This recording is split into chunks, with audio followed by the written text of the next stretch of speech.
On va parler de Parashat Kitissa. Le texte il dit comme ça. Le Kitissa en gros, la Parashat Kitissa c'est quoi? C'est la faute du veau d'or. Ok. Quel est le sens de cette faute du veau d'or? En quoi elle est tellement importante? Parce que le Zohar nous dit que jusqu'à aujourd'hui on paye encore les conséquences de la faute du veau d'or. Jusqu'à aujourd'hui. C'est-à-dire qu'en fait, Akadosh Baruch Hu, qu'est-ce qu'il a fait? Au lieu de punir le peuple juif d'un coup, c'est-à-dire d'un coup le punir c'est trop dur, on va le punir de génération en génération un petit peu chaque fois. Ok? Jusqu'à aujourd'hui. Alors bon, en quoi c'était une faute? En quoi c'était une faute, Rabbi Yosef? Est-ce que vous pouvez me dire, vous? Le Kuzari pose la question. En quoi la faute du veau d'or c'était une faute tellement grave finalement? Qu'est-ce qu'ils ont fait? Ils sont sortis d'Égypte. Moshe Rabbeinu est parti. T'es arrivé à Porta, il devait arriver hier, il n'est pas encore arrivé. Ils ont commencé à avoir peur. Ils ont demandé à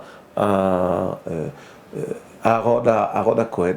Il dit, écoute, nous on croit en Dieu. Comme ça le Kuzari dit. Kuzari dit, mais fourrache, il dit explicitement ce que je vous dis. Il dit, nous on croit en Dieu. Juste on voudrait juste avoir le remplaçant de Moshe Rabbeinu.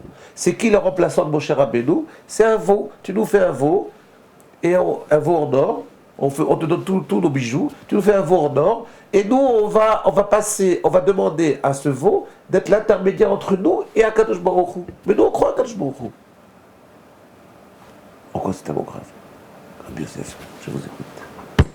Je m'excuse, je suis enrhumé, mais il m'a dit que si j'ai un peu d'adrénaline, il va m'enlever le rhume. Alors, ouais. C'est une marloquette entre le Kuzari et les Chachamim. Oh! Vous voyez que vous l'avez entendu. Alors, qu'est-ce qu'il dit qu'est-ce qu'il dit les Chachamim? Vas-y. Alors, très bien. Qu'est-ce qu'il dit les Chachamim? Est-ce qu'il s'agit d'une avodah zara ou pas? Très bien. Voilà, c'est bien. Chazak. Alors, très bien. Alors, moi, je prends la vue du Kuzari. Alors, je vais vous dire ce qu'il dit le Kuzari. Je vais vous le dire. Mais je vais vous le dire. Rabbi Yosef, je vais vous le dire. Regardez ce qu'il dit. Il dit, c'est quoi la faute du veau d'or? Mais écoutez bien. Alors, moi, ça ne m'intéresse pas les Chachamim qui disent c'est la avodah zara. C'est pas mon pshat. Tout mon malach, tout le processus d'explication que je vais vous donner aujourd'hui, il n'est pas en relation avec les Chachamim, il est en relation avec le Kuzari. Alors regardez ce qu'il dit le Kuzari, il dit comme ça. Il dit, les vakesh lam levad sheochlu ulbasof irgishu echadim bihem tzorche levakesh lahem levad shecholim lifnot elav. Il demande qu'on ait un Dieu, si vous voulez, qu'on puisse travailler. On peut pas aller offrir nos offrandes à Moshe Rabbeinu. Et qu'est-ce qu'il voulait finalement? Il dit comme ça. Il dit comme tous les peuples. Il dit en fait, on voudrait comme tous les peuples avoir une croix ou un Bouddha, enfin quelque chose qu'on va pouvoir travailler. On va pouvoir faire une avodat, comment dire, un service divin, si vous voulez.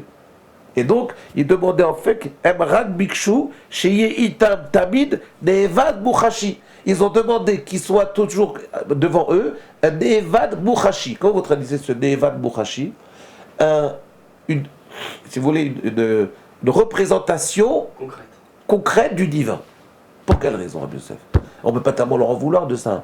Vous savez pourquoi? Pour quelle raison? Pour quelle raison vous voulez ça? Parce qu'en réalité, je vais vous dire, je l'écris ici.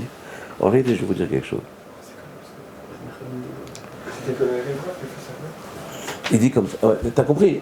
Tu comprends? C'était comme les rêves alors. C'était une marche à bac de chat, je crois. C'était pas les rêves. Mais justement, c'est très bonne question. Très bien, Netanel.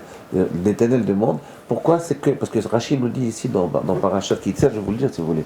Il dit qu'en fait, qui c'est qui a fait fauter le peuple juif? C'était le rêve rave. C'était les Égyptiens qui étaient montés, qui s'étaient convertis au judaïsme et qui étaient montés avec eux. C'est Shechet Amecha Bidou. Ah, tu te rappelles de ça? Sao Maher Minal Derer, Asher Tivitecha Asul Lahem Egel Masera Vishtachavu Lo, Vaizbechu Lo Vayomu Ele Elokecha Israël, Asher Elochem Beret Mitzrayim. Il dit Vaidaber Hashem El Moshe Red Ki Shechet Amecha Asher Elita Beret Mitzrayim. Chazak. Bon, je traduis pas. Je vais vous dire ce qu'il veut dire. Il veut dire par là qu'en fait, c'est le rêve rave, les Égyptiens qui sont montés, qui ont provoqué cette faute du veau d'or. Bon, mais en quoi c'est tellement grave d'avoir un Nevad Mouchashi, d'avoir, si vous voulez, une représentation du divin? Alors je vais vous dire. D'abord, je vous dis en quoi c'est pas très grave. En quoi on aurait pu accorder des circonstances atténuantes au peuple juif.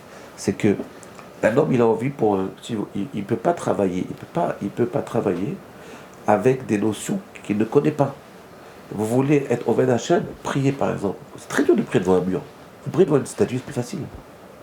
Vous priez devant des représentants du divin, c'est beaucoup plus facile. Regardez le football. Mettez Ronaldo, Pelé, Johan Cruyff, et ben c'est plus facile. Rabbi Yosef, non? Ce que la Torah nous demande, justement, ça le chidouche, c'est que justement, c'est ça Vodazara chez nous. C'est d'avoir un Evad Mouchachi, c'est de vouloir créer une représentation du divin, c'est ça chez nous l'idolâtrie. La définition de l'idolâtrie, c'est de vouloir créer, la faute elle est là. Pourquoi c'est le peuple qui a fait? Pourquoi le peuple, les vrais, les juifs de descendance de Abraham, Isaac et Jacob, ils n'ont pas fait cette faute-là? Parce qu'ils ont compris, eux, ils sont laissés influencer, mais ils ont compris qu'en réalité, la vraie force du judaïsme, c'est quoi? C'est Vayar et Takolot, Vayirou et Takolot. C'est ce qu'on doit voir, c'est pas la représentante du divin. Ce qu'on doit voir, c'est les paroles de Torah. Ce qu'on doit transformer en vision, c'est les paroles de Torah. Ce ne sont pas le divin lui-même. Le divin lui-même, en réalité, c'est presque périphérique, c'est pas intéressant. Ce que Akadosh Baruch Hu nous a dit, voilà, je vous donne la Torah, non? Soyez mitasek, travaillez avec la Torah. Développez la Torah. Et qu'est-ce qu'il a fait, Moshe Rabbeinu? Il a super compris ça. Il a compris le message. Qu'est-ce qu'il a fait? Il a dit même les louchot. Il a pris les tables de la loi, il les a jetées sur eux. Il y a eu plein de morts. Il les a jetées. Et le Midrash nous dit que les lettres, elles ont volé.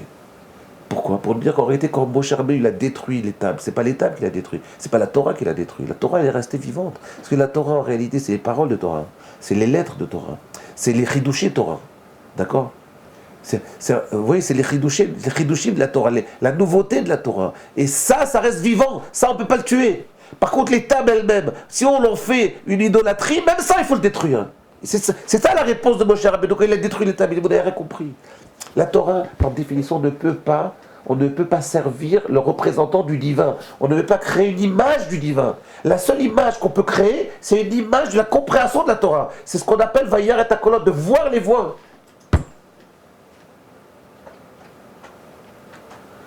Rav Chaim Volozhiner, il dit, le monde y tient par les paroles de Torah. Tinokot shel Bet Rabban, les enfants qui étudient la Torah et qui n'ont jamais fauté, les paroles de Torah qui sortent de leur bouche, c'est elles qui tiennent le monde. Les Bachouri et Shivot sont dans les Shivot qui étudient la Torah, c'est pas seulement qui tiennent l'État d'Israël. C'est pas seulement qui tiennent l'État d'Israël, qui tiennent le peuple juif. C'est beaucoup plus que ça, c'est qu'ils tiennent le monde. Le monde, il tient par eux.